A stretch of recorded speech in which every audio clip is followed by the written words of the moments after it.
Baik.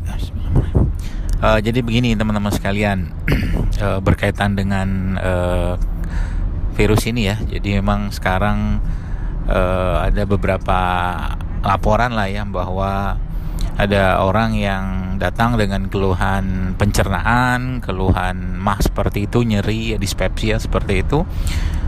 Kemudian di swab negatif, kemudian 3 hari kurang lebih setelah masuk itu tiba-tiba sudah penuh dengan rongki parunya, dan hari keempat tuh sudah wassalam. Nah, ini yang saya mau ceritakan, dan karena teman-teman di sini banyak yang berada di garis-garis depan ya, jadi mungkin saya akan kasih beberapa tips-tipsnya supaya teman-teman tetap waspada dan terjaga kesehatannya. Karena emang karakter virus ini sekarang sudah lebih baru dan lebih canggih lagi, dan sampai kapan kita nggak tahu, dan akan terus seperti itu. Pokoknya kita siap aja perangnya gitu ya. Nah, yang pertama adalah bahwa memang virus ini sekarang mulai masuk ke pencernaan. Jadi dia khususnya akan menyerang orang-orang yang bermasalah di pencernaan ya. Sehingga dari sini kita harus tahu bahwa karakter orang Asia ya, Indonesia termasuk di situ, kebanyakan atau sebagian besar adalah masalahnya di lambung ya, atau pencernaan. Maka potensi sangat besar dari ini untuk terjadi, atau mungkin keadaan yang tadi saya sebutkan di awal tadi itu sangat gampang terjadi. Sehingga ada beberapa hal yang mungkin teman-teman bisa lakukan sebagai langkah penguatan lambung ya dalam hal ini, dan penguatan tubuh secara umum pada dasarnya nanti. Yang pertama adalah jaga lambung ya. Jaga lambung ini berupa teman-teman, pertama hindari semua makanan-makanan terutama fast food ya. Udah pisah dulu sama fast food ya. Jangan ada fast food sama sekali lah masuk, karena itu sangat berat buat lambung. Itu pertama. Yang kedua, sebenarnya ada obat yang sangat baik untuk menjaga asam lambung ini, karena memang sebagian besar orang Indonesia masalah lambung, dan itu sebenarnya bukan kelebihan asam klorida ya, tapi justru malah kekurangan hipoklorida sebenarnya. Nah, di sini kita bisa ngambil salah satu cara atau mungkin metode untuk memperbaikinya, yaitu dengan cara mengkonsumsi air tajin.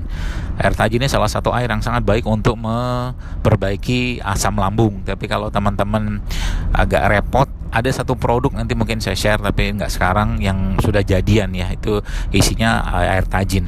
Nah, air tajin ini bisa teman-teman buat ya dengan cara mengambil beras seperti biasa, kemudian tentunya beras yang bebas pestisida ya, beras organik ya. Itu diminum airnya 2 kali lah, atau sekali sampai 2 kali sehari.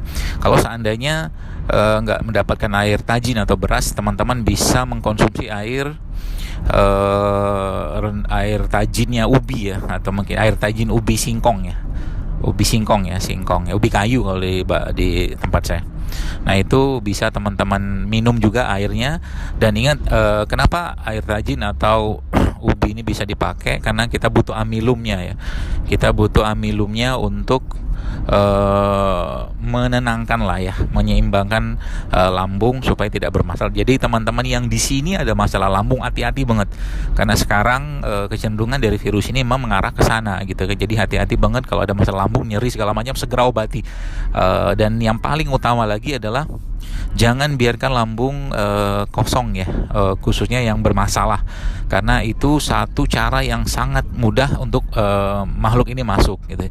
Nah, sehingga disinilah kita perlu asupan-asupan berupa amilum yang teman-teman bisa dapatkan dari 3 jenis makanan ini ya, yaitu alpukat, kemudian pisang, dan bisa tambah dengan kurma. Jadi kalau bisa perutnya jangan dibiarkan kosong, jadi kondisikan untuk terisi terus tapi tidak penuh ya. Dan salah satu makanan yang bisa diasup itu adalah tadi alpukat, pisang dan kurma. Itu bisa di blend, jadi makan dia ya 2 jam lah sekali gitu kan, atau 1 jam, nggak usah banyak-banyak, yang penting terisi di sana, karena dia butuh nutrisi. Sekarang kalaupun Anda minum probiotik, maka probiotiknya tidak akan banyak berperan kalau seandainya nutrisinya nggak bagus. Maka di samping konsumsi probiotik yang sudah ada ya teman-teman juga bisa konsumsi juga nutrisi yang tadi tinggi amilum tadi. Jadi saya ada jelaskan air tajin ya, baik dari beras atau mungkin air tajin dari singkong, itu sangat baik ya untuk menyeimbangkan asam lambung atau mengendalikan asam lambung. Di samping itu juga tadi yang alpukat, kurma dan pisang. Dan probiotik jangan lepas. Pokoknya probiotik jangan lepas. Semua makanan-makanan fermentasi itu dimakan sekarang, dan juga termasuk dalam hal ini adalah makanan buah-buahan ya. Buah-buahan jangan banyak mengkonsumsi buahan yang terlalu matang. Jadi matangnya matang normal aja ya. Itu insya Allah akan sangat bermanfaat untuk menjaga keseimbangan dan kesehatan asam lambung gitu kan. Masya Allah. Itu kurang lebih mungkin. Dan ingat sekali lagi, jaga lambungnya ya. Jaga lambung. Yang puasa silakan puasa ya, mungkin yang puasa sunnah ya, Senin Kamis atau segala macam itu. Tapi ingat sahur dan bukanya harus terisi lambungnya ya. Jangan sampai lambungnya kosong dan akhirnya menimbulkan nyeri, karena sekarang sedikit saja nyeri lambung ya, dan tubuhnya fisiknya lemah, nutrisinya nggak cukup, maka dia masuk ya, si virus ini masuk.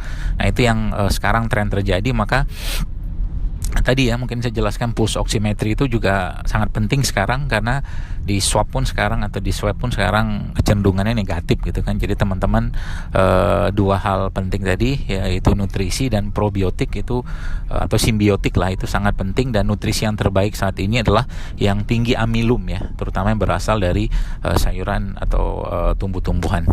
Itu mungkin, dan semoga kita selalu dijaga Allah, dan semoga dijauhkan dari penyakit-penyakit khususnya virus ini gitu. Demikian mungkin, mohon maaf saya voice note. Terima kasih.